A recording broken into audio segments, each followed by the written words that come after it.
I would like to acknowledge the making of this production takes place on the lands of the Wurundjeri, Woiwurrung and Boonwurrung people of the Eastern Kulin Nations. I pay respect to elders of the world's longest surviving cultures, past and present, and will continue the practice of truth-telling. This land was never ceded and always was, always will be Aboriginal and Torres Strait Islander land. Eddie's Little Homies is an Australian animated children's TV show that began airing in 2024. The series is produced by AFL great Eddie Betts, who played for Carlton and Adelaide from 2005 to 2021. Eddie is the sporty centre of the group, Junior is the young one, Shanti is the rule keeper, Tal is the eventer, and so on. It follows the usual conventions for a kids' TV show, with an episodic format, slapstick humour, bright and colourful CGI, and a lesson to learn at the end of each episode. So what is so radical about this kids' TV show? The series is based on the book My Kind, Wrap Yourself and Others in Kindness with Eddie and the Little Homies, written by producer Eddie Betts, who is a Wurundjeri, Kokatha and Guban man. Eddie's Little Homies is an important representation for young Australians and is even contributing to the decolonisation of media practice. The creation of so-called Australia came at the cost of the Indigenous people of the land. First Nations people experienced a population decline of 90% since the landing of the First Fleet.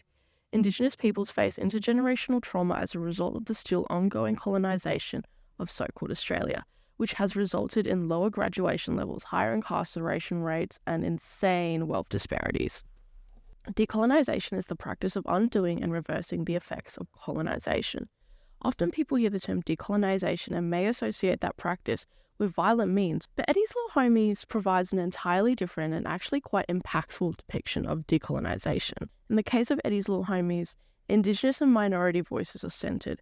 Many children can see characters that look like themselves on screen. Betts has always been incredibly vocal about representation and his proximity to colonialism as a First Nations man. The show hosts a diverse assortment of characters. Eddie's Little Homies actually puts in the effort of casting voice actors according to their character demographics. For example, Tal is voiced by a Vietnamese-Australian actor Andrew Dang. Hey, you mob! Is that a pling-plong parade going past? Young audiences are introduced to a dialect of English that doesn't directly reflect the speech of the settler Anglo-Saxon population. Eddie's Little Homies and Place. Week 1 of Story and Place outlines that place is in fact complex, contested, fluid, changing, and contextual. The main setting of the show is the playground.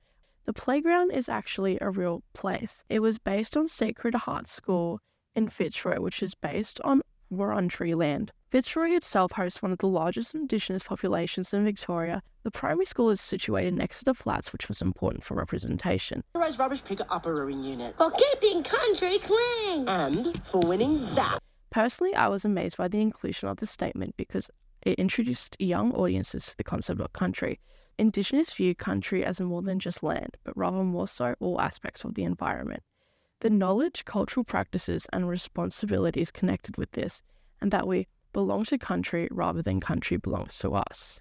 This clip is important because it firstly introduces a respect for the land to young audiences that previously might not have existed.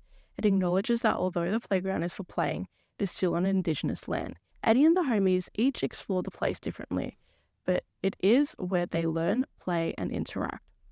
Each episode ends with the playground becoming a better place. In episode 3, The Dog, Eddie gets so caught up on impressing a dog that he ignores his own plans to build a clubhouse, which falls apart. His proximity to the place is improved once he accepts his relationship with other people. Place is better with people, and Eddie completes the clubhouse build. In episode 10, Messy Mystery, the homies attempt to kick out a magpie that is constantly swooping at them and making a mess. They realize that they should just stay away from the tree for a while, as the magpie was protecting its baby, and they learn to share the space with the magpie. Watching Eddie's Little Homies has given me immense faith in the future of so-called Australia. In primary school, I was taught that the land I live on was discovered in 1776. I was taught predominantly white Australian history as well as European history. A lot of Australians' kid media I watched didn't really centre Indigenous and minority perspectives until I was a little bit older, and these texts were rare and usually intended for older audiences. There were more British kid shows on public television than anything else. Unfortunately, I hadn't learned anything about the Indigenous people of our country until I was in my late teens, but it's so heartwarming to see that young children will develop a stronger connection to country and place thanks to shows like Eddie's Little Homies. And before Story and Place, I would not have understood the implications and significance of place in storytelling. Thank you.